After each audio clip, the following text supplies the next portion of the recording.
Good afternoon friend, नमस्कार सभी लोगों को। मैं doctor Gopal Rai from Dhirendra group of company. Deepal ji, you can hear me clearly? Yes, it's perfect. Yeah मैं Gopal Rai, doctor Gopal Rai from Dhirendra group of company.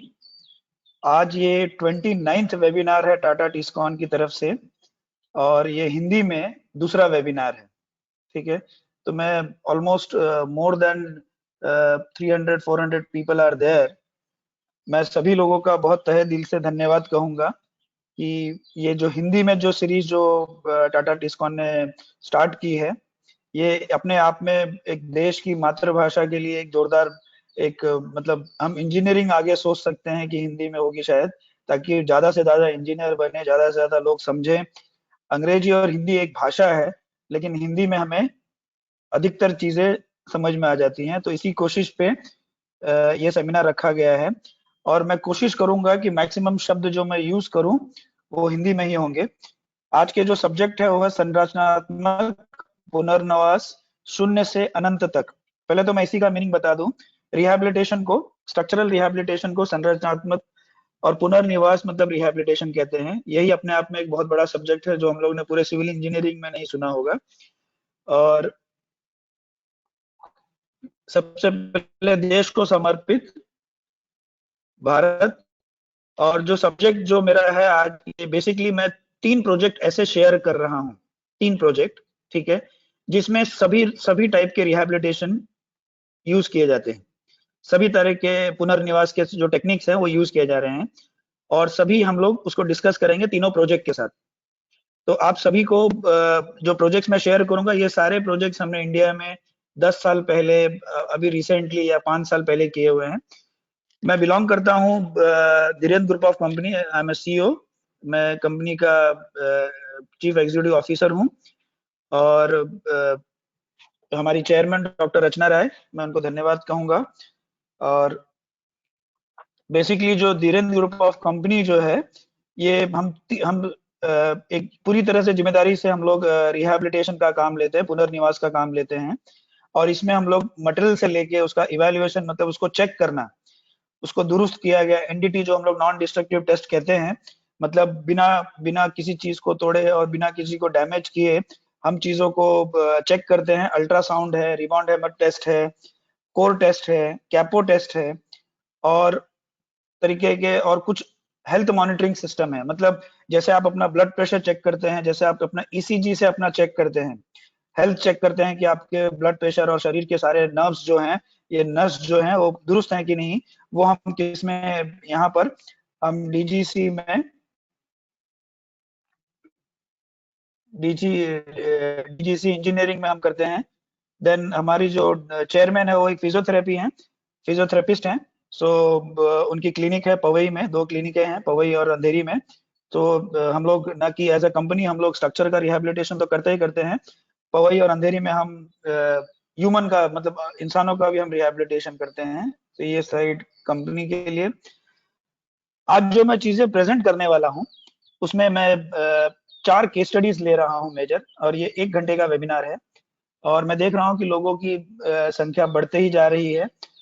और इसमें बेसिकली हम 3-4 टेक्निक्स की बात करेंगे, 3-4 तरीके हैं जो रिहैबिलिटेशन में यूज होता है। ठीक है, तो पहले तो हम लोग एक टेम्पल डिस्कस करेंगे, फिर इंडियन रेलवे के एक 40 साल पुराना गर्डर हम लोग रिहैबिलिटेशन किया है उसका डिस्कस करेंगे। फिर एक 55 साल ओल्ड पुल मिठाई आरओबी दिल्ली में है, उसका हम डिस्कस करेंगे। फिर एक मेजर रिहैबिलिटेशन जो स्टेशन बनाया गया और उसको 6 साल के लिए अबंडन कर दिया गया, ये है काफी मतलब करीबन मुंबई से ये 1400 किलोमीटर दूर उदयपुर, मैं उसके बारे में बताऊंगा आपको। अब इसमें ऐसा है कि ये चारों प्रोजेक्ट जो हैं, ये ऐसा हो गया था वंस, ये मोर और लेस डिसमेंटल की तरफ आ गया था, और इसको हमने जीर्णोद्धार किया है। एक और शब्द है पुनर्निवास का, एक जीर्णोद्धार। जीर्णोद्धार मतलब कोई पुरानी चीज को जब हम तुरंत दुरुस्त कर देते हैं तो उसको जीर्णोद्धार कहा जाता है। और ये सारे जो फोटोग्राफ्स हैं ये डीजीसी कंपनी के हैं। बेसिक जो आप जब आप जीर्णोद्धार या पुनर्वास का जब आप शब्द करते हैं या रिहैबिलिटेशन यूज करते हैं, तो 2-3 टाइप की टेक्निक्स आती हैं। पहले तो एक आती है जैकेटिंग। जैकेटिंग का मतलब होता है जब आप किसी गर्डर या बीम का जब आप उसका क्रॉस सेक्शन या उसका जो उसके जो जो 2 डायमेंशन है या तीनों डायमेंशन अगर आप उसकी गहराई बढ़ा देते हैं और अलग से सरिया डाल देते हैं, रेनफोर्समेंट डाल देते हैं, तो उसको उसमें डेप्थ बढ़ाने से, उसमें साइज बढ़ाने से उसमें मजबूती आ जाती है, उसमें स्टिफनेस आ जाती है। स्टिफनेस को दृढ़ता कहते हैं, दृढ़ता आ जाती है, और इस दृढ़ता से इस स्ट्रक्चर की कैपेसिटी बढ़ जाती है। एक ये जैकेटिंग करना है, इसको हम लोग आरसीसी जैकेटिंग कहते हैं, और एक स्टील प्लेटिंग है। मतलब या तो आप किसी स्ट्रक्चर को कंक्रीट जैकेटिंग कीजिए, या तो कंक्रीट से आप उसको पूरी तरह से अलग से सलिया बांधिए, अलग से रेनफोर्समेंट बांधिए, और उसके बाद उसको एनकेस कर दिए, जो जैकेटिंग कहा जाता है। जब आप उसको स्टील सेक्शन से करते हैं तो उसको स्टील प्लेटिंग कहते हैं। तो स्टील प्लेटिंग जो होता है, ये वो तरीका है यहाँ पर। और उसके बाद हम लोग कहीं कहीं शेयर पिन एनहांसमेंट भी करते हैं। ये 2 टेक्निक है, जैकेटिंग और स्टील प्लेटिंग। और तीसरी है कार्बन फाइबर रैपिंग। इसी कार्बन फाइबर रैपिंग में मेरी पीएचडी आईआईटी बॉम्बे से है, और इसी में मेरी प्रिस्ट्रेसिंग ऑफ कार्बन लैमिनेट्स, इसी में मेरी पीएचडी 2006 में प्रोफेसर अभिजीत मुखर्जी के द्वारा की गई आईआईटी बॉम्बे में। और आज हमने करीबन 600 से 700 बिल्डिंग स्ट्रक्चर और करीबन 170 ब्रिजेस का रिहैबिलिटेशन इन्हीं 3 टेक्निक, जैकेटिंग, स्टील प्लेटिंग और carbon fibre wrapping. Carbon fibre wrapping जो होता है, ये एक कंपोजिट मटेरियल है। इसमें ये कार्बन फाइबर है और ये इपॉक्सी है। दोनों जब एक साथ आ जाते हैं तो एक कंपोजिट बन जाता है। मींस ना इसके गुण रहते हैं ना इसके गुण रहते हैं, एक नया मटेरियल बन जाता है, उसे कंपोजिट कहते हैं। सो ये 3 टाइप के जो टेक्निक्स हैं, जैकेटिंग, स्टील प्लेटिंग और कार्बन फाइबर रैपिंग। और कार्बन फाइबर रैपिंग में 2 टाइप के मटेरियल आते हैं। एक आता है कार्बन लैमिनेट, और एक फाइबर आता है। कार्बन लैमिनेट हम लोग यूज करते हैं फ्लेक्सुरल एनहांसमेंट, मतलब किसी चीज को जैसे अगर बेंडिंग आती है या उसमें डिफ्लेक्शन आ जाता है या वो झूलने लगता है, तो उसको रोकने के लिए हमें स्टिफनेस देना पड़ता है, दृढ़ता के लिए हम लोग यूज करते हैं। और कार्बन फाइबर हम लोग उसके शेयर या घर्षण या बेंडिंग मोमेंट्स के एनहांसमेंट के लिए हम लोग उसको यूज करते हैं। इसके काफी एडवांटेज यहाँ पे एक प्रीस्ट्रेस लैमिनेट्स का एक एग्जांपल है, जैसे दिया गया है। कार्बन लैमिनेट को हम लोग प्रीस्ट्रेस करते हैं। ये एक ब्रिज हम डिस्कस करेंगे। ऐसे टाइप के क्रैक्स थे 1 किलोमीटर JNPT, 1 किलोमीटर लंबा। फिर ये फाइबर ब्रिज में को हम लोग शेयर एनहांसमेंट करते हैं। फिर कहीं कहीं कॉलम्स को, अगर जो पिलर्स हैं या जो जो हमारे कॉलम है, इसको स्ट्रेंथ करने के लिए, हम लोग उसको मजबूत करने के लिए कार्बन फाइबर का यूज करते हैं। और स्लैब, पहले हम लोग स्लैब को स्ट्रेंथन करने के लिए, मजबूत करने के लिए, हम लोग उसकी कैपेसिटी बढ़ाने या उसकी मजबूती बढ़ाने के लिए हम लोग स्टील सेक्शन यूज करते थे। स्टील के अब कार्बन लैमिनेट और प्रीस्ट्रेस लैमिनेट बहुत ही पॉपुलर हो गया है यहाँ पर। यहाँ पे जैसे फ्लैट स्लैब है या पीटी स्लैब है, तो यहाँ पे इन चीजों के स्ट्रेसिंग रोकने के लिए यहाँ पे उसको फिर से उसका लोड कैरिंग, जैसे ये स्लैब डिजाइन हुआ था 400 kg पर लाइव लोड के लिए, ठीक है। अब वहाँ पे क्लाइंट ने वहाँ पे बैटरी एरिया या सर्वर एरिया बनाया, तो वहाँ पे कैपेसिटी बढ़ानी पड़ी, तो 400 से वहाँ पे 1100 हो गए। तो बढ़ाने का 2 ही तरीका है, या तो आप जैकेटिंग कीजिए या स्टील सेक्शन डालिए, या आप कार्बन लैमिनेट से कीजिए, प्रीस्ट्रेस कार्बन लैमिनेट। तो यहाँ पे हम प्रीस्ट्रेस कार्बन लैमिनेट से किया है। यहाँ पे कार्बन की जो सबसे अच्छी बात है, इसकी टेंसाइल स्ट्रेंथ 5 गुना है स्टील से, और इसकी डेंसिटी जो है 4 गुना कम है स्टील से। तो उस मामले में ये, और नॉन कोरोसिव है, लाइट वेट है। मतलब किसी प्रोजेक्ट को अगर 6-6 महीने लग जाते हैं, कार्बन फाइबर शायद 1-2 महीने में ही हो जाता है। अब मैं प्रोजेक्ट्स पे जाऊंगा। सबसे पहले मैं एक हमारा जो सबसे एक बढ़िया प्रोजेक्ट जो सप्तशृंगी टेम्पल, फिलहाल मैं अभी बनारस में बैठा हूँ, और लेकिन ये प्रेजेंटेशन जो है, ये हमने सप्तशृंगी टेम्पल, एक जो है देवी का शक्तिपीठ माना जाता है, ये अर्ध शक्तिपीठ, ये नासिक से करीबन 40 किलोमीटर दूर है। सप्तशृंगी टेम्पल जो देवी की शक्ति 51 शक्तिपीठ है, उसमें से एक शक्तिपीठ ये है। अगर आप इस टेम्पल को देखें तो ये करीबन बहुत ही प्राचीन टेम्पल है। इसका जो कंस्ट्रक्शन हुआ था 40-45 साल पहले हुआ था, और ये पूरी पहाड़ी पे बसा हुआ है। मतलब एक बहुत ही स्टीप पहाड़ी है, मतलब पीछे आप एकदम बहुत खड़ा माउंटेन है, और बहुत ही मतलब वर्टिकल है। तो 2012-13 में यहाँ पे एक स्टोन गिर गया था, करीबन 4-5 टन का पत्थर था, और स्लैब्स में काफी क्रैक्स आ गए थे, और इसके आ गए थे। के जो स्ट्रक्चरल बनाई गई थी, ये 40 साल 45 साल पहले बनाई गई थी, और ये करीबन ये 700 सीढ़ियों की ऊंचाई पे ये मंदिर है। कोई जब हम वहां पे रेट्रोफिटिंग के लिए गए तो वहां पे कोई सिर्फ सीढ़ियों का ही साधन था, कोई लिफ्ट नहीं था, कोई रोपवे नहीं था, कुछ भी नहीं था वहां पर। और वहां पे जो कंसल्टेंट थे, आरसीसी कंसल्टेंट शैलेश धुमने साहब, और ट्रस्टीज थे सप्तशृंगी और द कंपनी आरएनएम। ये देवी का साक्षात वहां का मंदिर की फोटो है, ये देवी का यहाँ पे मूर्ति है ये। और ये स्ट्रक्चर की जो हालत थी, पहले मैं वो दिखाऊं, स्ट्रक्चर की जो हालत थी, ये हमने ड्राइंग बनाया था। वहां पे जब साइट पे हम लोग गए तो वहां पे कोई ड्राइंग या कोई चीज अवेलेबल नहीं थी। तो पहले तो हमने, और ये प्रोजेक्ट हमें आईआईटी बॉम्बे से तरफा हुआ था, professor DN Singh, geotechnical consultant and geotechnical expert. जब ये पत्थर गिरा था तो उन्होंने माउंटेन को पूरा उसको ग्रिलिंग करके या उसको कंपोजिट्स के रेलिंग लगा के उसको पूरा माउंटेन को आगे पत्थर नहीं गिरे। क्योंकि ये मंदिर की जो कंडीशन थी पूरे स्टीप माउंटेन पे, ये मंदिर की कंडीशन थी मोर और लेस। सभी जो बीम थे या सभी जो गर्डर्स थे या सभी जो हॉरिजॉन्टल बीम थे, इसमें कार्बोनेशन, करोजन और जो कंक्रीटिंग की गई थी वो बहुत ही खराब तरीके से की गई थी। कंक्रीट स्पॉल हो रहे थे। कवर कंक्रीट कहीं कहीं पे 10 था, कहीं पे 20 था, कहीं पे नाक के बराबर था। मतलब करेंगे तो आपको कवर दिख जाएगा। और कॉलम काफी स्लेंडर थे, ठीक है, कॉलम काफी स्लेंडर थे। और जब हमने प्लास्टर चिप की, सभी कॉलम्स स्लेंडर थे और हाइट काफी ज्यादा थी, तो ये बल्जिंग के बजाय बकलिंग में फेल हो जाएंगे। ये वहां का कंडीशन हो गया था। तो हमने वहां पे ये मंदिर का अंदर से ये था। और सच में जब ये गया तो ऐसा ही, और कहीं कहीं पे ऐसा था कि जहां कॉलम होने चाहिए थे वहां कॉलम नहीं था, कहीं और दूसरी जगह कॉलम था। मतलब नीचे से कॉलम आ रहा है, ऊपर अचानक कॉलम वहां से गायब हो गए। तो काफी, जब हमने इसका एज बिल्ड ड्राइंग बनवाया, मतलब जो ड्राइंग बनाई गई थी उसके हिसाब से बाद में इसको हमने मॉडल बनाया, स्ट्रक्चरल मॉडल, स्टैड में इसका मॉडल बनाया गया। और कर्नल हर्षद चाटी ये वहाँ पे इन्वॉल्व थे, उन्होंने उसका पूरा एनालिसिस किया था। और नरेश संघवी साहब भी एक एसोसिएट हैं, उन्होंने भी हमारे एसोसिएट हैं, उन्होंने भी इसको एनालिसिस किया था, इसका पूरा साइट विजिट्स करके। तो और पूरे स्ट्रक्चर का हमने पहले स्टैड मॉडल किया और देखा कि भैया वहाँ पे कॉलम्स होने चाहिए थे, वहाँ कॉलम नहीं है, और जो भी कॉलम है काफी स्लेंडर हैं। तो उन परिस्थितियों को देखते हुए, और कहीं कहीं पे डायगोनल ब्रेसिंग दी गई है, और डायगोनल ब्रेसिंग भी जो दी गई थी वो इनकम्प्लीट थी, वो कॉलम को फेस पे जाके रुक जाती थी। तो इन चीजों को देखा गया तो मतलब काफी स्ट्रक्चर जो सच में भगवान भरोसे स्ट्रक्चर खड़ा था वहां पर, और काफी इंस्टेबिलिटी थी वहां पर।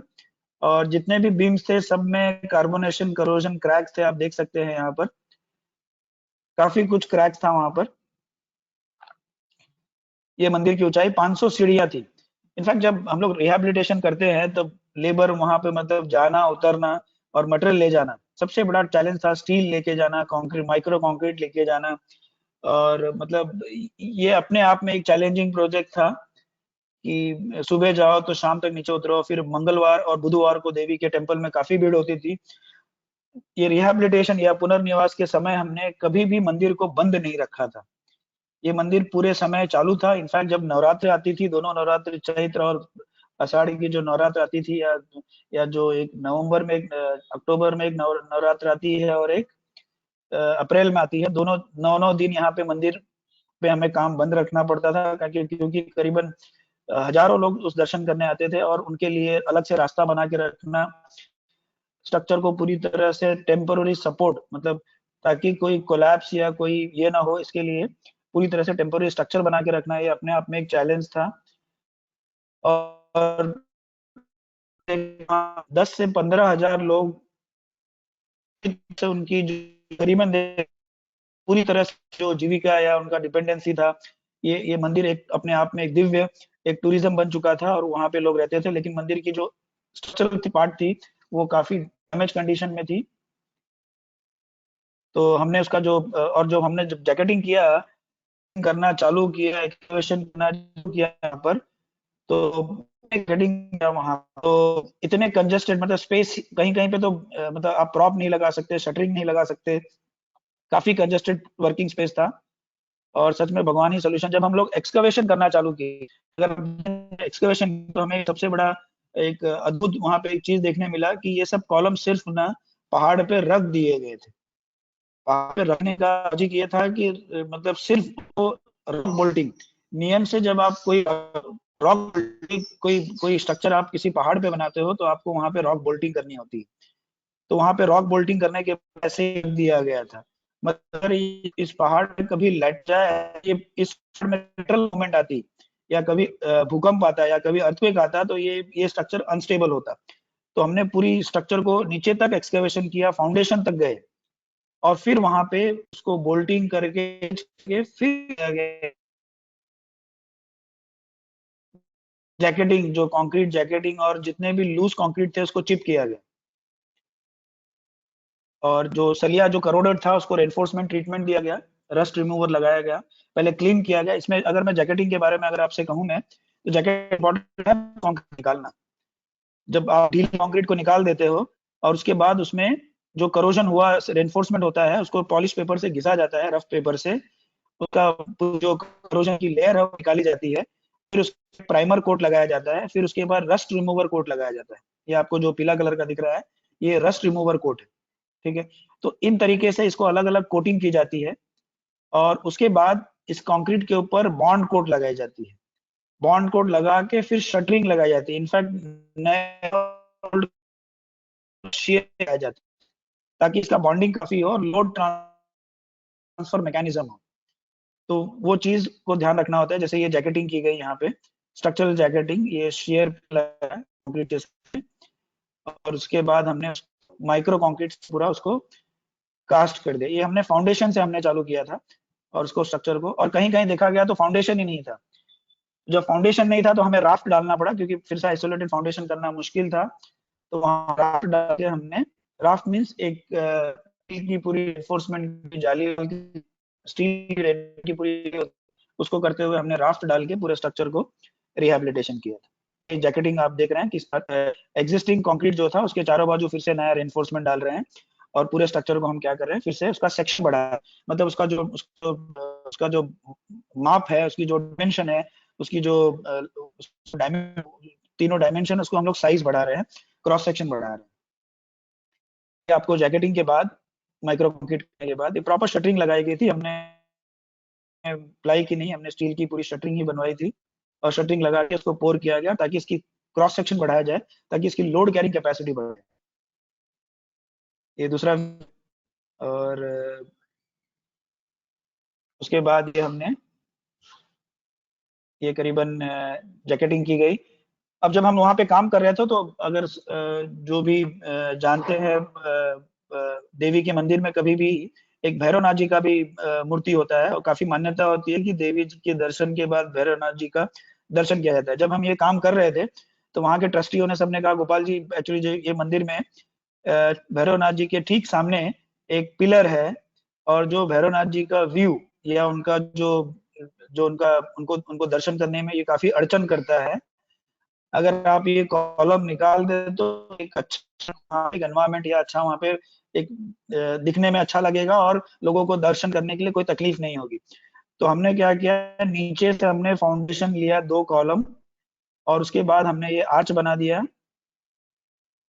कुछ बीम्स हमने यहाँ पे फाइबर रैपिंग के, जो कंक्रीट के बीम थे उसको हमने कार्बन फाइबर रैपिंग से किया था।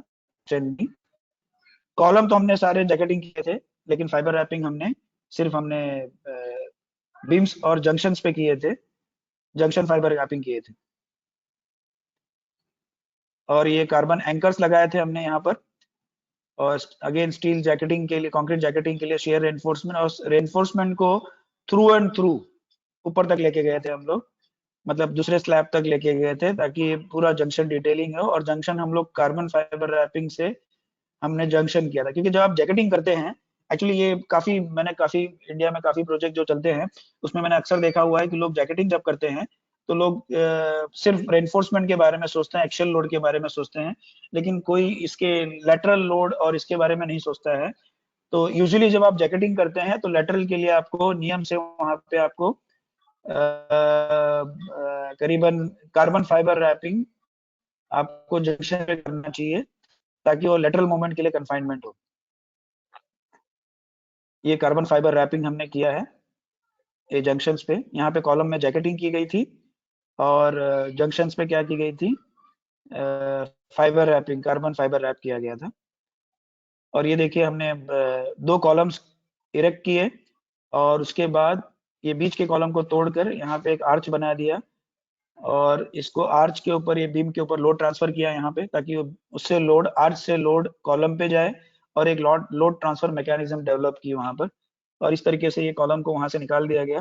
ये काम हमने करीबन 6 महीने में किया और कोई भी मतलब इट इज मतलब डीजीसी की जीरो टॉलरेंस पॉसिबल प्रोबेबिलिटी है कि कोई कैजुअलिटी नहीं, कोई एक्सीडेंट नहीं, कुछ नहीं। और इसके लिए जो इसके जो पूरा इसका जो किया गया वो परवेज हसन, जो हमारे वन ऑफ एक जनरल मैनेजर और बोर्ड ऑफ डायरेक्टर्स में भी हैं, परवेज हसन जी, उन्होंने ये प्रोजेक्ट काफी मतलब ही वाज अ प्रोजेक्ट इंचार्ज 2013-14 में। और उन्होंने ये प्रोजेक्ट काफी मतलब आप देख सकते हैं कॉलम्स की कंडीशन क्या थी बिफोर एंड आफ्टर कॉलम को जैकेटिंग करने के बाद वो कॉलम काफी मजबूत हो गया। और ये एक टेक्निक थी, ये एक प्रोजेक्ट था जहां पे आपने जैकेटिंग देखा, कार्बन फाइबर रैपिंग देखा और कहीं कहीं पे हमने स्टील स्ट्रक्चर भी डाले हुए थे। तो ये तीनों कॉम्बिनेशन के तीनों प्रोजेक्ट थे। दूसरा प्रोजेक्ट जो मैं शेयर करूंगा आपसे, वेस्टर्न रेलवे। देखिए ऐसा है, मैंने करीबन आज मुझे 15-16 साल हो गए इस रिहैबिलिटेशन फील्ड में। लेकिन सबसे बढ़िया क्लाइंट या सबसे जो कन्विंसिंग क्लाइंट है, अगर जिसको अगर आप कन्विंस करना चाहते हैं और अपनी इंजीनियरिंग को प्रूव करना चाहते हैं, तो रेलवे, इंडियन रेलवे, भारतीय रेल से बढ़िया कोई क्लाइंट नहीं है। जब मैंने ये फाइबर रैपिंग या प्रीस्ट्रेसिंग कार्बन लैमिनेट जब मैंने इंडस्ट्री में 2006-7 से मैंने चालू किया, जब तो हमने सोचा था कि भाई किसी तरह कोई ब्रिज में किया जाए। और ऐसे तो हमने जेएनपीटी ब्रिज किया जो मैं आज प्रेजेंट नहीं कर रहा हूँ, लेकिन मैं आपको रेलवे की बताता हूँ। सबसे कठिन, आज भी इंजीनियरिंग वहाँ पे थरोली चेक होती है और जो इंजीनियर्स हैं वो एक कॉन्सेप्चुअल उसको चेक करते हैं। तो हमें क्या चैलेंज आ गया। और जब एक्चुअली रेलवे से मेरा एक स्पेशल लगाव है कि बचपन में जब हम मुंबई में रहते थे, तो बॉम्बे बोलते थे, बॉम्बे में रहते थे और वाराणसी आते थे, भदोही आते थे जब, तो ट्रेन से ही आते थे। तो ट्रेन के लिए एक अलग से लगाव था कि कुछ ना कुछ एक इंडियन रेलवे के लिए कुछ अगर ये टेक्निक यूज हो जाए तो मैं सबसे धन्य हूँ। और 2013-14 में मुझे पहला ब्रेक इंडियन रेलवे में मिला, काफी मतलब 8 साल की मेहनत के बाद 2013-14 में। और धन्यवाद केसी स्वामी साहब का, जो सीबी थे, अभी वो चीफ इंजीनियर हैं बैंगलोर में। एक PSC girder, prestress girder, 21 metre long, 21 metre लंबा, ये 40 साल पुराना है और इसमें क्रैक्स आ गए थे, मिड में फ्लेक्सुरल क्रैक्स, एंड में शेयर क्रैक्स, काफी क्रैक्स आ गए। तो रेलवे ने, ये रतलाम में है मुंबई से राजधानी रूट पर, और क्लाइंट ने डिसाइड कर लिया था कि इसको डिसमेंटल करना है। और जब उन्होंने मन बना लिया था तो स्वामी साहब ने मुझे बुलाया, गोपाल इस गर्डर को हम गिराने वाले हैं, अगर आपको अपनी ये कार्बन प्रिस्टेस लैमिनेट या फाइबर रैप चेक करना है तो इससे बढ़िया आपको एग्जांपल मिलेगा नहीं। आप एक काम कीजिए, इस सिस्टम में यहाँ पे आप अपना सिस्टम चेक कर लीजिए कि ये दुरुस्त हो, आपका ये सिस्टम ये इन हैवी गर्डर्स में काम करेगा कि नहीं करेगा। तो हमने भी उसको एक चैलेंज करके लिया। 2013-14 से मैंने उनको कन्विंस किया। 2015 में हमें साइट आई और ये रतलाम डिवीजन मतलब मुंबई से दिल्ली के बीच में ये बॉर्डर पड़ता है, एमपी और दाऊद, और एमपी और राजस्थान, एमपी और गुजरात, राजस्थान, एक एमपी और राजस्थान का बॉर्डर आ जाता है, गुजरात का। तो ऊपर से, और यहाँ पे मतलब इसको पहले रेलवे ने करने से पहले हमने उसकी चेक किया, उसका हेल्थ चेक किया कि कितना उसका डिफ्लेक्शन हो रहा है, कितना नेचुरल फ्रीक्वेंसी हो रहा है। ये सारे चीज चेक करने के बाद हमने रिहेबिलिटेशन स्कीम प्रपोज की, मतलब स्ट्रेंथनिंग करने के पहले उसके कितने पैरामीटर्स थे और स्ट्रेंथनिंग करने के बाद पैरामीटर्स थे, ये सब सब चेक करने के बाद ही हमने रिहेबिलिटेशन स्कीम डिसाइड किया, जिसको आईआईटी के professor Kamal Bajoria, K M Bajoria sir, IIT Bombay के एक प्रख्यात प्रोफेसर जो ब्रिज इंजीनियरिंग में काफी उनको अनुभव है, उन्होंने इसका वेटिंग किया था, प्रूफ चेक किया था। इसमें हमने गर्डर्स को पहले तो हमने इसको बेसिक रिपेयर किए, पहले सेंसर्स लगाए क्योंकि इसको हमें 2 साल तक मॉनिटर करना था। तो हमने स्ट्रेन गेजेस, जिसके कारण जैसे आप ईसीजी करते हैं तो अपने इस पे आप ईसीजी के क्लिप्स लगाते हैं, वैसे हम लोग हेल्थ चेक करने के लिए हम लोग सेंसर्स लगाते हैं ताकि कितना उसमें लोड आ रहा है, कितना स्ट्रेन आ रहा है, कंक्रीट के परमिसिबल लिमिट में है कि नहीं है, डिफ्लेक्शन परमिसिबल लिमिट के है कि नहीं है। और ये काफी एनडीटी करने के बाद ही हमने उसको रिपेयर किया। और रिपेयर में हमने क्या किया, जहां जहां बहुत ही डैमेज थे पहले उसको लूज कंक्रीट, जो गीले कंक्रीट है उसको निकाल दिया गया पूरी तरह से। और उसके बाद हमने एनफोर्समेंट को पूरा ट्रीटमेंट दिया, जो मैंने पहले भी बताया कि ये बहुत इंपॉर्टेंट स्टेप है। आप कोई भी रिहैबिलिटेशन करें, चाहे जैकेटिंग करें, चाहे स्टील प्लेटिंग करें, चाहे फाइबर रैपिंग करें, बेसिक जो रिपेयर की टेक्निक है वो आपको करने ही होंगे, और यही आपका सरफेस प्रिपरेशन कहलाता है। और कोई भी रिपेयर सिस्टम का जो अगर परफॉर्मेंस 30-40% इन्हीं पे डिपेंड होता है। अगर आपका बढ़िया सरफेस होगा और आपने मजबूती से सरफेस को ट्रीटमेंट दिया होगा, तो आपके उसके ऊपर लगने वाली जैकेटिंग, उसके ऊपर लगने वाली फाइबर, उसके ऊपर लगने वाली स्टील, ये सभी की मजबूती उसी पर डिपेंड होती है। तो हमें सरफेस प्रिपरेशन काफी अच्छे से करना चाहिए और उसको काफी मजबूती से करना चाहिए। ये हमने पहले जो गर्डर में क्रैक्स थे उसको हमने पहले ग्राउटिंग किया। ग्राउटिंग एक टेक्निक है जिसमें आप पंप से जो इपॉक्सी होता है या जो केमिकल्स होते हैं, इसको आप क्रैक्स में डालते हो ताकि आप क्रैक्स को क्लोज कर दो, क्रैक्स को बंद कर दो। क्योंकि हमारा पहला जो अजम्पशन है सिविल इंजीनियरिंग में, रिहैबिलिटेशन में, एक होमोजीनियस मटेरियल है। तो वो समझते हो होमोजीनियस मतलब एक पूरा कंप्लीट सेक्शन है, पूरा एक साचा है, इसमें क्रैक नहीं है। वही पहला अजम्पशन है। तो उसको करने के लिए हमें वो, फिर उसके बाद हमने प्रिस्टस कार्बन लैमिनेट, ये जो कार्बन लैमिनेट्स हैं आप देख रहे हैं, ये आज के डेट में मतलब 10 साल से काफी पॉपुलर है। इसके एडवांटेज, एक तो हम लोग इसमें नेगेटिव स्ट्रेंथ जो होता है, इसमें स्ट्रेसिंग हम लोग प्रिस्ट्रेसिंग करते हैं, और प्रिस्ट्रेसिंग करने के बाद हम लोग इसको एंकर प्लेट से लॉक कर दिया जाता है। और यहाँ पर जो आप देख सकते हैं, प्रिस्ट्रेस एंकर प्लेट एक तरफ है और एंकर प्लेट एक तरफ है, ये दोनों को हम लोग स्ट्रेसिंग करके यहाँ पे लॉक कर दिया जाता है। और यहाँ पर ये ब्रिज का बाहर से व्यू है। ये हमने स्ट्रेसिंग की, फिर उसको कार्बन फाइबर रैपिंग करके उसको स्ट्रेंथन किया। और जो हमने अचीव किया, मतलब इसको 1 साल तक मॉनिटर भी किया गया था, तो जो हमने अचीव किया वो ये है कि जो डिफ्लेक्शन बढ़े, मतलब डिफ्लेक्शन जो कम किए हुए, पहले जो डिफ्लेक्शन था उससे वो 65% कम हो गया प्रिस्टस कार्बन लैमिनेट। और ये सारी मॉनिटरिंग हमारे जो डायरेक्टर हैं साहिल मात्रे साहब, एक कंप्यूटर इंजीनियर है, और वो मेरे ख्याल से करीबन 30-40 ब्रिजेस से अधिक ब्रिजेस का उन्होंने स्ट्रक्चरल ऑडिट या हेल्थ मॉनिटरिंग किया हुआ है। और वो डीजीसी इंजीनियरिंग को हेड करते हैं, और उसमें सारे मॉडर्न जो इंस्ट्रूमेंट है मॉनिटर करने के, ताकि आप लाइव मॉनिटरिंग देख सके, आप लाइव डाटा चेक कर सके। और ये इंजन या पावर कहा जाता है, वो चीजें थी। और जो हमने अचीव किया, पहले जब ट्रेनें थी, अगर आपको ये होगा कि जब सुरेश प्रभु साहब रेल मंत्री थे, तब उन्होंने डिसाइड किया था कि भैया दिल्ली मुंबई के बीच में दूरी कम कैसे की जाए। तो पता चला कि कुछ ऐसे 45 ऐसे 45 ऐसे ब्रिजेस हैं जहाँ पे स्पीड लिमिट है। क्योंकि रेलवे में जब कोई चीज क्रैक हो जाती है, कुछ हो जाता है, तो सबसे सेफेस्ट जो तरीका है या सबसे आइडियल तरीका है, अगर आप कुछ नहीं कर रहे तो उसका स्पीड लिमिट कर दो, ताकि इम्पैक्ट कम हो और डिजास्टर की चांसेस कम हो जाए। तो इन पीएससी गर्डर करीबन 26 ब्रिज ऐसे थे जिसमें पीएससी गर्डर थे। तो उनमें उन्होंने क्या किया था, पूरी तरह से उन्होंने स्पीड लिमिट डाल दी थी। और जब हमने स्ट्रेंथनिंग की, तो उसके 7वें दिन, 7 डेज के बाद, वहां पे ट्रेन 100 की स्पीड से, आज भी वहां पे ब्रिजेस पे ट्रेन 110-120 के स्पीड से रन होती है। और पर ब्रिज पे करीबन हमने 17 मिनट का समय सेव किया। अगर आप मुझसे कॉस्ट के बारे में कहें, अगर वो नया गर्डर डालते तो करीबन 80 लाख रुपीस, 80 लाख रुपया खर्च होता एक गर्डर पे, और हमने रिहैबिलिटेशन करीबन 18 लाख रुपए में। तो ये मतलब 20% ऑफ द कॉस्ट भी नहीं था। और इसको हमने पूरी तरह से, उसको हमने विद इन 20-25% कॉस्ट में दुरुस्त किया। और आज इन ब्रिजेस को 6 साल हो चुके हैं रिहैबिलिटेशन करने के बाद, और इनकी कंडीशन आज भी बेहतर है। एक दूसरा प्रोजेक्ट, जो अब हम सीधा, जैसे मुंबई से दिल्ली राजधानी जा रहे थे, तो अब दिल्ली में एक प्रोजेक्ट है। अगर आप ये फोटोग्राफ देखें, अगेन इस प्रोजेक्ट के जो इंचार्ज हैं परवेज हसन, और कुछ समय तक राघवेंद्र जी ये प्रोजेक्ट में लीड कर रहे थे। तो इस प्रोजेक्ट को अगर आप देखें तो सच में आप ये देखिए, ट्रैक्स के बगल में सड़क के इधर ये आरोपी था।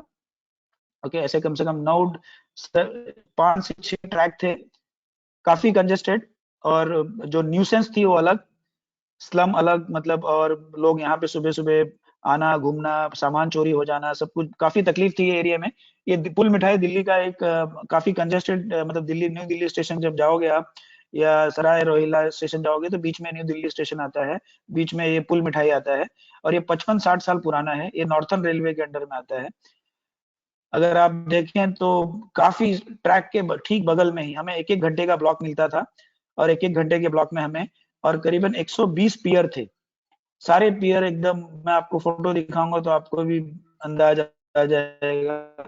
और केबल्स, मतलब जो जो ये इतने हाई टेंशन केबल्स हैं कि भाई आप, मतलब आप 1 मीटर के दायरे के बीच में आ जाओ तो आपको खींच लेंगे, उस तरीके का ये कंडीशन था वहां पर। और ट्रैक्स, मतलब ट्रेन 1 घंटे से ज्यादा ब्लॉक मिलता नहीं था हमें। और ऊपर आप देखिए किस तरीके से ये पूरी हालत एकदम इसकी खराब है, कार्बोनेशन, करोजन और सभी स्पॉलिंग, मतलब ये आप फोटोज देख सकते हैं। इन फोटोज में आपको एकदम क्लियर हो जाएगा कि कंक्रीट एकदम पूरी तरह से जर्जर हो चुका था, और बिल्कुल कोई, मतलब उसमें ताकत या हिम्मत नहीं रह गई थी। सबसे पहले हमने इसको टेम्पररी सपोर्ट दिया, ये उसका स्ट्रक्चरल ड्राइंग। इसको प्रोफेसर R.S. जहांगीर साहब ने, IIT बॉम्बे के, उन्होंने इसको प्रूफ चेक या ये किया था, और उसके हिसाब से उन्होंने वेट करके हमें ड्राइंग्स अप्रूव किए थे। ये देखिए, पहले लूज कंक्रीट निकाला गया, एक्चुअली इसमें कुछ कॉलम्स पे गनेटिंग किया गया था। और मैं आप सभी से कहूं कि गनेटिंग जो एक है, एक अच्छी टेक्निक थी, लेकिन कुछ समय के बाद ये डिबॉन्ड हो जाती है, और उसमें पूरी तरह से फेलियर आ गया था, और अंदर से कार्बोनेशन, करोजन पूरी तरह से कंक्रीट को, स्टील और कंक्रीट में पूरा फैल चुका था।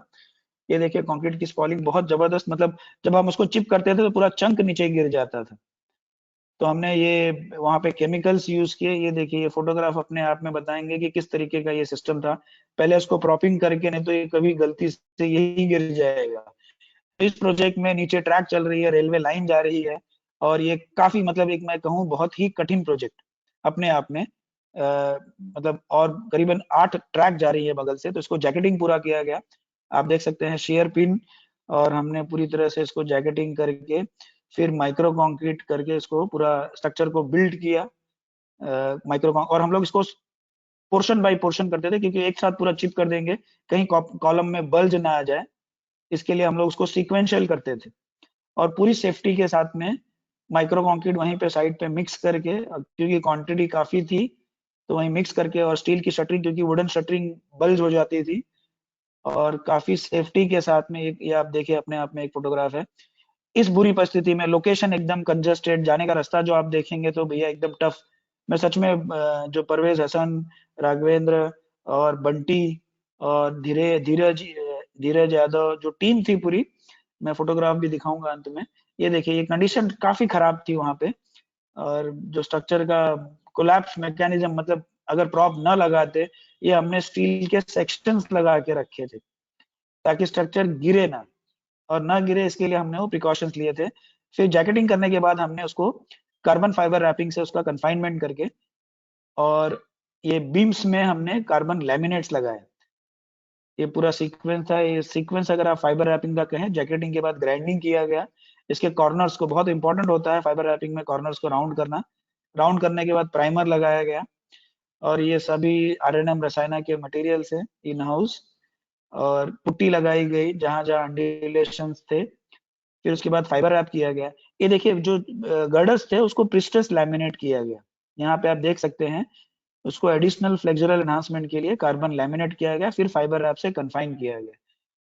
जो ट्रेनों की दूरी जो थी, ये ट्रैक बंद, ये ट्रैक चालू, काफी मेंटेन वहां पे रखना, फाइबर रैप लगाना, और ऊपर आपके इलेक्ट्रिक केबल्स थे, वो अपने आप में एक बहुत ही कठिन प्रोजेक्ट, मतलब अपने आप में मालूम है। और ये उसको कार्बन फाइबर रैप किया गया। ये प्रिस्टेसिंग जैक लगाया गया। आई थिंक मनोज यादव भी यहाँ पे प्रिस्टेसिंग के वक्त वहां पे थे। तो ये आप देख सकते हैं फिनिश, जब उसको स्ट्रेंथनिंग हो चुका उसके बाद का फोटोग्राफ है। पहले क्या कंडीशन था, उसके बाद क्या कंडीशन है। सारे 120 पियर जो थे और गर्डर्स को पूरी तरह से उसको स्ट्रेंथन किया गया, मजबूत किया गया। करीबन ये 6 से 7 महीने में ये किया गया। और इसके लिए जो जो जो इंजीनियर्स थे, परवेज हसन, राघवेंद्र कुछ समय के लिए वहां पे थे, विजय ठाकरे साहब थे, और साइट सुपरवाइजर बहुत कीमती होता है, बंटी राय और धीरज यादव। तो इन लोगों का बहुत योगदान है कि इन कठिन परिस्थितियों में ये पूरे लेबर टीम थी, और लेबर टीम पूरी स्किल थी। और कभी कभी हम लोग कोई त्योहार, नवरात्र हो या पूजा पाठ होता था, फाइनली काम के साथ में थोड़ी दुआएं भी लगती हैं। तो एक डीजीसी में एक कल्चर है कि भैया हम नवरात्र जो मनाते हैं, वहाँ की अगल बगल के लोग जो रहते हैं वहाँ लड़कियों की पूजा करते हैं, और कुछ अमावस या नवरात्र में हम लोग पूजा वूजा करते हैं ताकि आशीर्वाद भी बना रहे। और ये सभी डीजीसी यूनिफॉर्म में सब लोग खड़े हैं, लेबर्स, और ये सारे स्किल्ड लेबर्स हैं। और मैं इनको लेबर्स नहीं कहूंगा, ये सब मतलब मोर और लेस ये कंपनी के लिए अपनी जो भी है, और अच्छे से कोई प्रोजेक्ट आप देख सकते हैं, पहले कितनी हालत खराब थी, अब सेफ लिमिट में वहां पे खड़े रहते हैं। अब जो मैं आखिरी प्रोजेक्ट में प्रेजेंट करूंगा, ये अपने आप में मतलब एक, कभी कभी कहा जाता है इंडिया में सबसे, भारत में सबसे एक है कि एक ही शहर के दो तीन नाम होते हैं। जैसे मैं कहूँ उदयपुर, तो अगर आपसे मैं कहूँ उदयपुर कहाँ पर है, तो आप कहोगे उदयपुर राजस्थान में है। मैं भी यही जानता था कि उदयपुर सिर्फ राजस्थान में है। लेकिन जब मैं रेलवे में, नॉर्थन रेलवे या रतलाम का जब मैंने काम किया, तो वहाँ के जो पीसी, प्रिंसिपल चीफ इंजीनियर, वो चले, उनका प्रमोशन होकर जीएम बन गए। तो एक सुबह सुबह फोन आता है, गोपाल उदयपुर स्टेशन का रिहैबिलिटेशन करोगे? तो मैंने कहा भैया हाँ करूंगा, बिल्कुल करूंगा। तो कहा कब जाओगे? मतलब सर कल चला जाता हूँ। और मैंने जब हाँ बोल दिया तो मालूम पड़ा कि भैया, मैंने कहा सर आ जाऊंगा सुबह 7 बजे, 5:30 की फ्लाइट है। तो उनके सेक्रेटरी ने फोन लगाया कि भैया ये उदयपुर कहाँ पर है? त्रिपुरा में है। तो भैया मैंने भारत का तब मैप खोला, भैया त्रिपुरा कहाँ है? अब त्रिपुरा में पहुंचने के लिए मतलब आप सुबह यहाँ से जाओ कलकत्ता, कलकत्ता से अगरतला, अगरतला से आप 4-5 घंटे की ड्राइव करो, तब जाके आप पहुंचते हो। मतलब करीबन 12 घंटे लग जाते हैं आपको साइट पे पहुंचते। और उसका नाम उदयपुर था। जब मैं पहले दिन वहां पे गया था, तो मैं अपने आप को ही मतलब कोस रहा था कि भैया इतना दूर, और ये हमारी टीम है यहाँ पे, सुशांत, मतलब हम लोग जीतू बोलते हैं उसको, काफी योगदान जीतू जी का रहा वहां पर। और मैं साइट दिखाऊं तो लोग इसको, पहले तो एक ये स्टेशन बना था, और यहाँ पर मतलब एक देवी का, फिर से एक मैं कहूँ, एक कुछ देवी देवताओं का कुछ आशीर्वाद है। यहाँ पे भी देवी का एक शक्तिपीठ है, ये बाबरी देवी करके वहां पे माना जाता है। और ये स्टेशन उन्हीं के मतलब उनके मंदिर से ये करीबन 2 किलोमीटर दूर पे ही है। ये स्टेशन बना था 2009 में, और 2009 में बनने के बाद ये स्टेशन एक मानसून, नेक्स्ट मानसून में 2010 की मानसून में पूरा धंस गया। धंस गया मतलब इसमें सॉइल में सेटलमेंट आ गई, और ये स्टेशन पूरी तरह से धंस गया। और सभी प्रख्यात आईआईटी और सबने इसको डिमोलिश करने का ऑर्डर दे दिया। और जब मैं वहां पहुंचा, जब रात में वहां पे पहुंचा, तो जो गांव के लोग थे, वो, हम लोग पुलिस लेके पहुंचे थे, क्योंकि गांव के लोग जब कोई इंजीनियर को देखते थे उनको लगता था एक इंजीनियर आ गया है, अब ये स्ट्रक्चर को डिमोलिश करने के लिए कहेगा। तो मैं सोचा भैया, सब लोग पत्थर लेके खड़े थे कि भैया आया है इंजीनियर, कोई बाहर से आया है और इसको बोलेंगे कि भैया डिमोलिश कर दो। और उस सिलसिले में जब हम लोग गए तो सिक्योरिटी के साथ में गए, तो मैंने कहा यार काम तो करना मुश्किल है, पहले तो एक तो 12 घंटे के बाद तो साइट पे पहुंचे हैं, और ये हालत बहुत खराब थी वहां पे। लेकिन बाद में जब जीएम साहब का फोन आया, गोपाल ये करना जरूर है अपने, क्योंकि मतलब ये अपने आप में एक चैलेंज है, और सच में एक चैलेंजिंग प्रोजेक्ट। मतलब टीम को यहाँ से लेके जाना, लेबर को भी फ्लाइट से लेके जाना पड़ता था, क्योंकि ट्रेन से पहुंचेगा कि नहीं पहुंचेगा गारंटी नहीं था। और ये करीबन स्टेशन पूरी तरह से ऑलमोस्ट आधा 1 मीटर धंस गया था।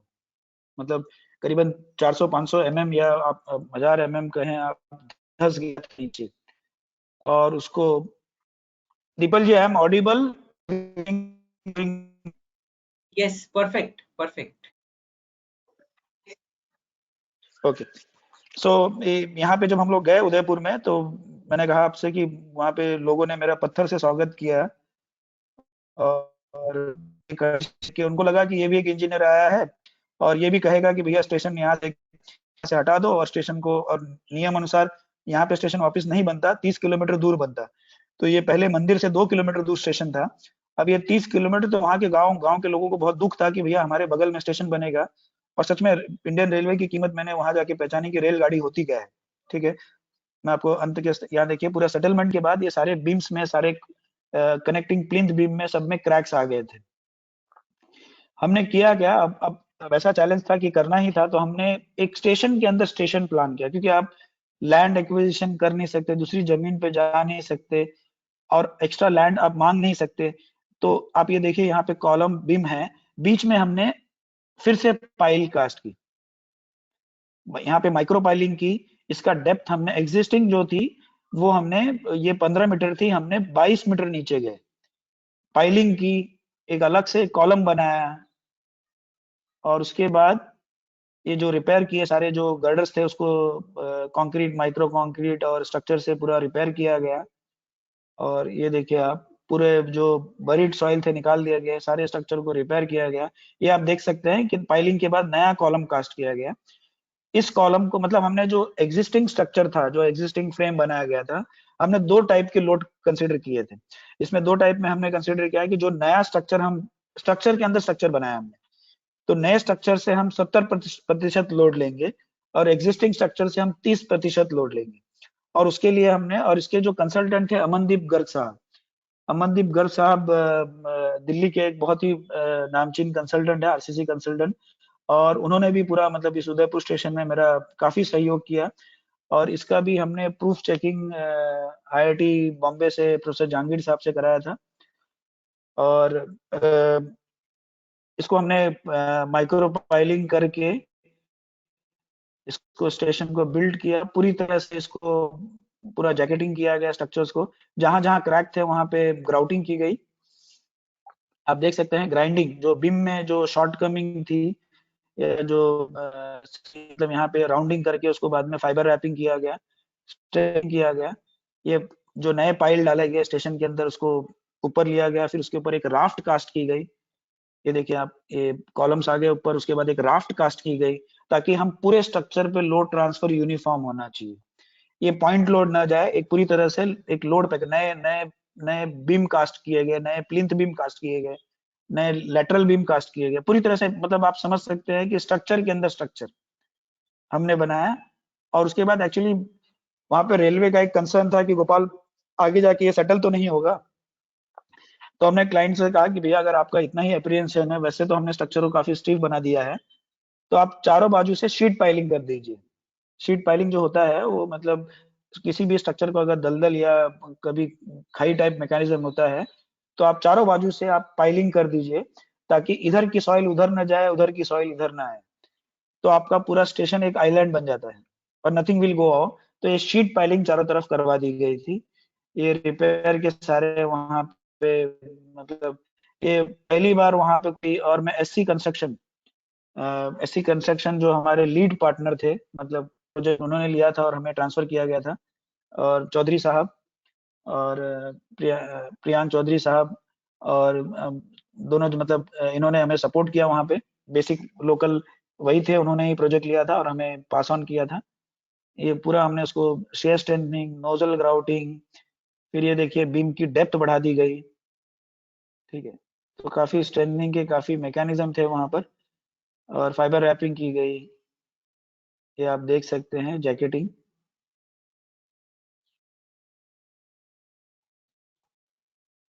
सारे बीम्स को एक्सकेवेट करना, प्लिंथ बीम को, फिर उसको स्ट्रेंथन करना, फिर कॉलम्स को स्ट्रेंथन करना। कॉलम्स में भी डिफिशिएंसी, क्योंकि करीब 8 साल से कंक्रीट हुआ था, उसमें काफी क्रैक्स, खुला आ गए थे। और प्रिस्ट्रेसिंग ऑफ कार्बन लैमिनेट भी किया गया था, स्ट्रेंथन किया गया था। और उसके बाद जब फाइनली एक आईआईटी ने उसको डिस्क्वालीफाई किया था कि ये स्टेशन को अबंडन कर दो, तो उन्हें प्रूव करना था कि किस तरीके से इसको हम लोग, ये कार्बन फाइबर रैपिंग आप देख सकते हैं, चारों तरफ इसको कन्फाइनमेंट किया गया, और जैकेटिंग करके पूरा स्ट्रेंथन किया गया, और बाद में अगला स्लैब कास्ट किया गया। जब इसकी आई कि वैलिडेट करना है कि सॉइल सेटलमेंट होगा कि नहीं होगा, इसके लिए तो हमने इसको लोड टेस्ट करवाया गया। करीबन 12 स्पान ऐसे थे स्लैब जहां पे हमने इसका लोड टेस्ट करवाया था। और लोड टेस्ट हमने गनी बैग से, उसके बाद डिफ्लेक्शन साहिल मात्रे अगेन वहां पे गए थे, उन्होंने पूरा उसका लोड टेस्ट और इसको एक एक 1.5 साल तक इसको मॉनिटर किया गया कि इसमें सेटलमेंट है कि नहीं। इसको मॉनिटर करने के लिए उसको मैनुअली भी किया गया क्योंकि क्लाइंट चाहता था कि हम डेली देख सके, और उसको स्ट्रक्चरली भी किया गया। तो यहाँ पे सेंसर बेस, वहाँ पे एलवीटीज लगाए गए, और वहाँ पे पोटेंशियोमीटर स्टिफनेस चेक करने के लिए लगाया गया, डाटा पूरे एक्वायर किए गए थे। और 1.5 साल तक हमने 2 मानसून हमने चेक किया कि सेटलमेंट है कि नहीं है। आप देख सकते हैं ये फोटोग्राफ वहाँ पे डायल गेज के, सेंसर के, एलवीडी के, ताकि बिल्कुल सेटलमेंट नहीं होना चाहिए, ये हमारा कंडीशन था। उसके बाद आईआईटी ने इसको, जिस आईआईटी ने इसको मना किया था उसी आईआईटी ने किया कि भैया हाँ ये स्टेशन चालू हो सकता है। और आप मानोगे नहीं, ये स्टेशन पहले जो मैं आपसे कह रहा था खंडहर था। जब ये स्टेशन बन रहा था तो मैंने क्लाइंट से कहा था कि भाई ये स्टेशन मैं सिर्फ एक ही चीज के लिए करूंगा कि मैं आया तो यहाँ बहुत दुखी, लेकिन यहाँ पे बगल में ही एक देवी का, मतलब जो देवी का टेम्पल है, उसी के उसकी जो उसकी गुम्बद जो है, उसका जो ऊपरी हिस्सा है, उसी शेप में हम मंदिर बनाएंगे।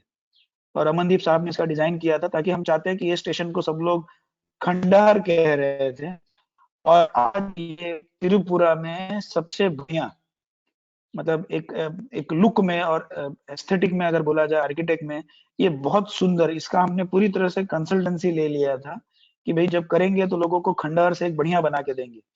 और आप मानेंगे नहीं, जो लोग मतलब पत्थर उठा गया, जब पहली बार वहां पे ट्रेन आया था तो मेरे ख्याल से क्लाइंट मुझे भूल गया था, लेकिन वहां के लोग, तो मतलब वो डॉक्टर साहब, वो इंजीनियर साहब कहाँ हैं कि भैया बुला जाए। तो ये पहली बार जब, ऐसे तो ट्रेन हमने बहुत बचपन से की, लेकिन यहाँ पे ट्रेन लोगों ने जब पहली बार देखा ट्रेन आते हुए, तो लोगों में एक मतलब, लोग वहां पे रोने लगे थे कि हमारे यहाँ पे ट्रेन आई हुई है। 70-75 साल बाद एक्चुअली सुरेश प्रभु साहब ने इसका उद्घाटन किया था इस ट्रैक का।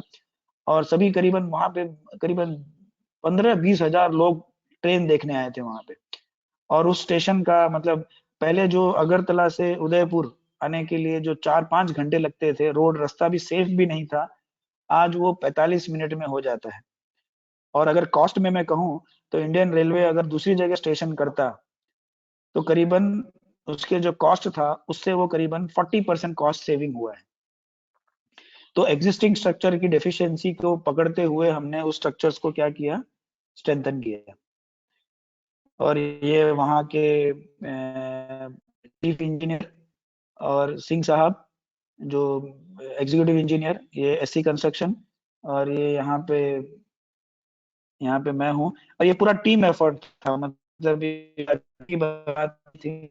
और ये जीतू, और ये मतलब अकेले की नहीं, और काफी सुपरवाइजर इंजीनियर, और दूर दूर जाके रहना वहां पे, ये पहला इंजन आना, ट्रेन का उद्घाटन होना, अपने आप में मतलब एक कभी कभी ख्वाब जैसा लगता है कि भैया, और प्राउड होता है कि हमने ऐसी इंजीनियरिंग की कि जिससे करीबन उस गांव में 50 से 60 हजार लोग रहते थे, आज उनको रोजगार करने वो अगरतला जा सकते हैं आधे घंटे में, 45 मिनट में जाके 45 मिनट में आ सकते हैं।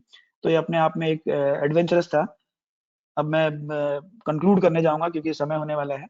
तो एज अ डीजीसी मैं कहूँ, जैसे राजीव गांधी कैंसर हॉस्पिटल हमने किया है, वहाँ पे एक फ्लोर बढ़ाया जहाँ पे अरुण उत्तरवार साहब कंसल्टेंट थे।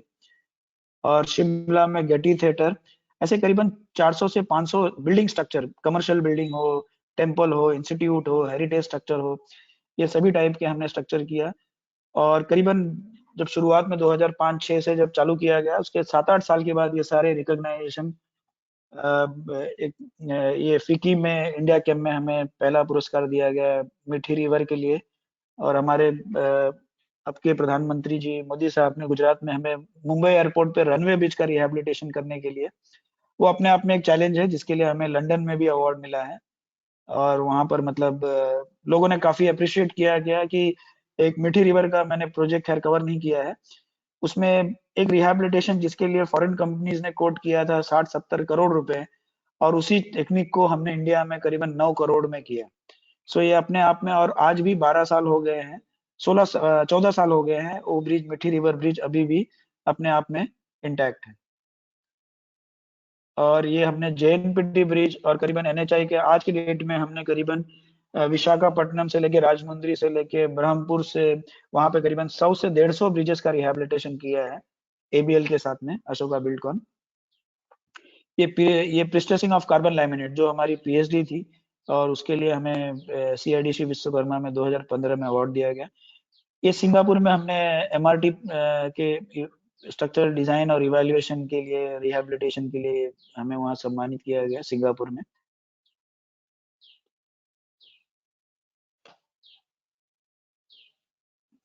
ये दुबई में हमें as a recognisation as 40 under 40, मतलब आज के 2 साल पहले, as a influential leader in rehabilitation.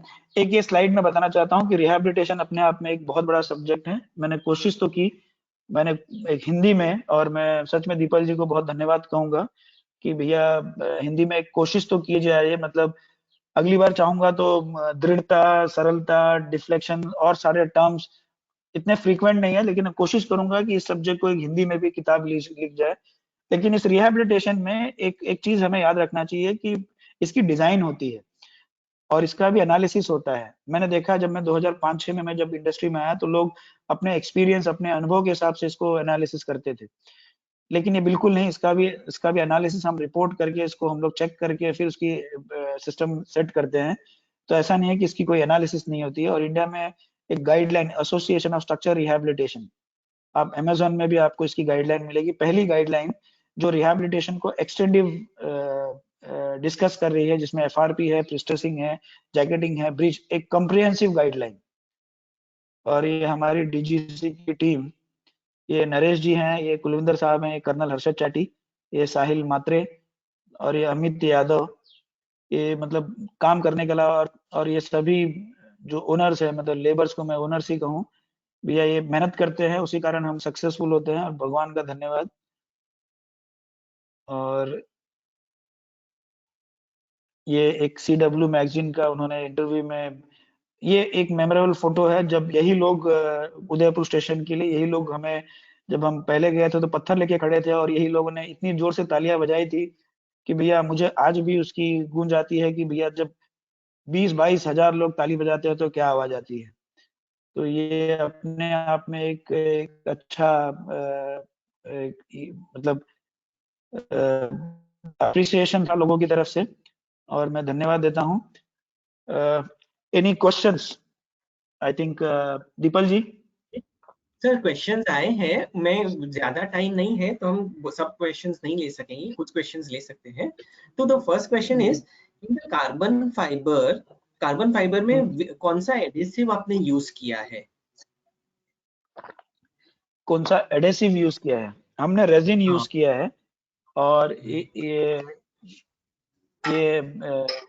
Phenyl और कार्बोहाइड्रेट, फिनाइल फिनॉक्स फिनाइल कार्बोबैंड ट्रिपल बैंड एक रेजिन्स आती है, इसमें बेस और हार्डनर होता है।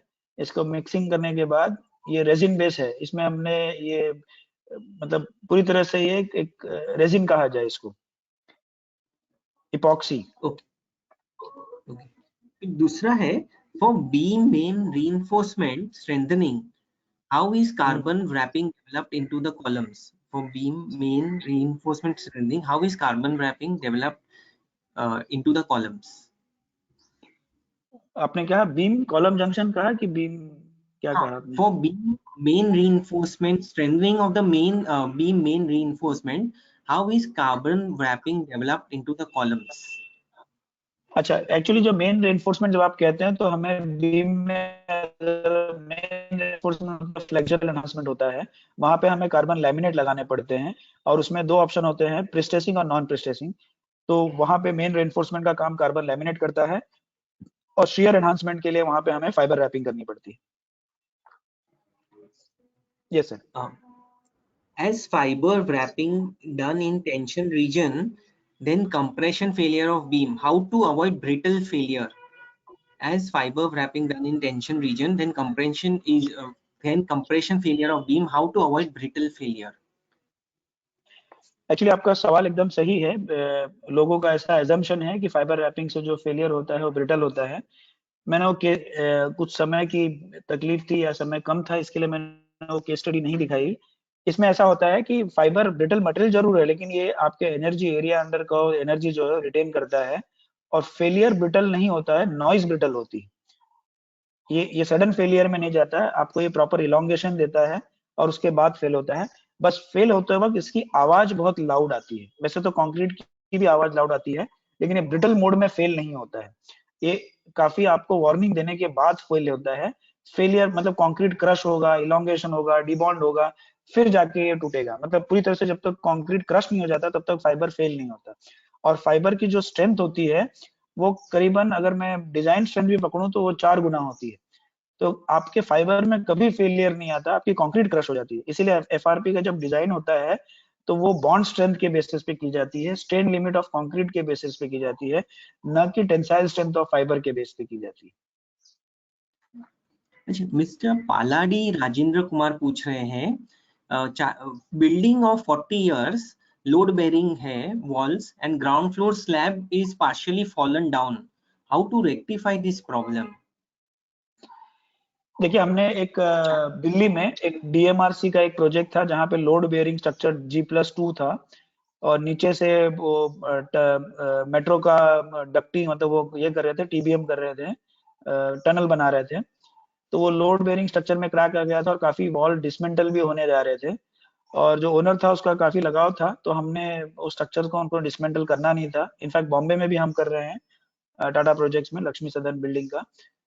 तो वहां पे ऐसा था कि हमने उस पूरे स्ट्रक्चर को टेम्पररी स्ट्रक्चर दे के सारे वॉल्स को प्लास्टर निकाल के उसको हमने शेयर वॉल में, कार्बन लैमिनेट से हमने उसको शेयर वॉल में कन्वर्ट कर दिया, और उसके बाद हमने उसका पूरा रिहेबिलिटेशन किया। और आज उस बिल्डिंग को रिहेबिलिटेट करके मुझे 9 साल हो गए, और दिल्ली में उन्होंने पिछले 9 साल में करीबन 3.5 से लेके 5.6 तक का अर्थक्वेक उसने फेस कर लिया है। तो it is very much possible by doing carbon laminate and jacketing, हम लोग लोड मेसनरी स्ट्रक्चर का भी कर सकते हैं।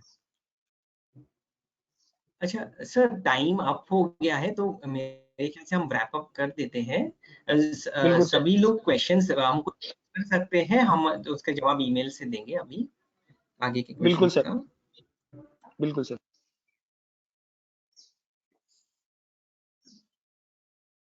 So shall we close, sir?